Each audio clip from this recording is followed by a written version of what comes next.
Gainesville, Florida Gators coach Billy Napier spent all offseason trying to calm the hype surrounding his ultra-talented but inexperienced quarterback, Anthony Richardson.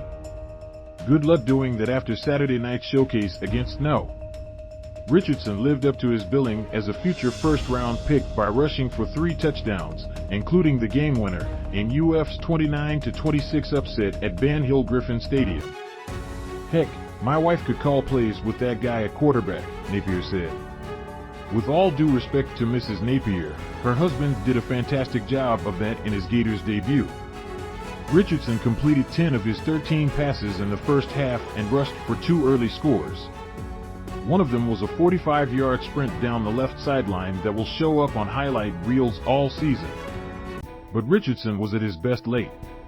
Arguably his most impressive play came with 12:48 left, after Montrell Johnson's touchdown run gave UF 1-0, a 20-19 lead.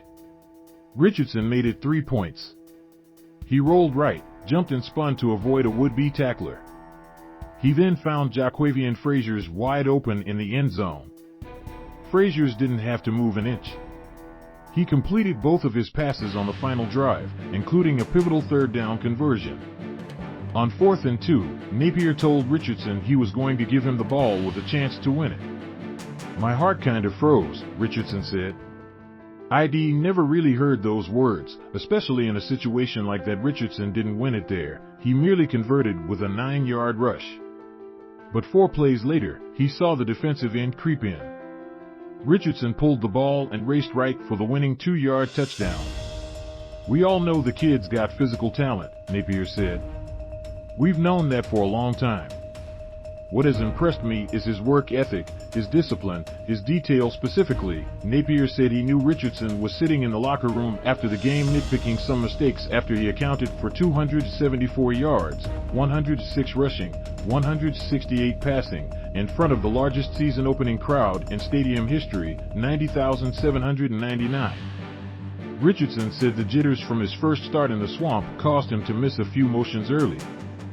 He figures Napier will nag him about loafing, too. That acknowledgement sounds like a dose of maturity and leadership from a player who has grown up a lot from where he was a year ago. It sounds absurd after his breakout performance, but there were legitimate questions about Richardson entering Saturday. He dazzled in his 2021 debut, too, ripping off one sensational run after another against Florida Atlantic. He did more of the same against USF and threw well against LSU. But he never gained control of the starting job. Quarterback guru Dan Mullen stuck with Emory Jones instead. His big plays were enough to land him in the top 10 on several notable far too early mock drafts. Napier did his part to minimize the expectations, or pressure, on his third-year quarterback. He'd rave about his talent before pointing out Richardson's small sample size, 39 career completions and 1 start. It's 56 completions now, with 2 starts and 1 game-winning touchdown to beat a top 10 team pegged as a preseason college football playoff contender. After the game, Napier gushed about his Richardson more than usual. He, correctly, called him a difference maker. UF's first top 10 upset since the win over No. 5 Georgia in 2020 came down to red zone execution.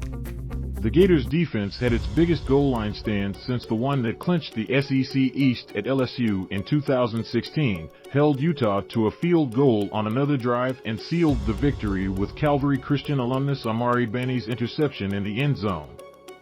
They scored touchdowns on all 4 of their red zone trips, with Richardson accounting for 3 of them. "I think we're figuring out here that this guy's a pretty special player," Napier said. After Saturday, there's no denying it, and nothing Napier can do to downplay it. Never miss out on the latest with the Bucs, Rays, Lightning, Florida college sports and more. Distributed by Tribune Content Agency, LLC.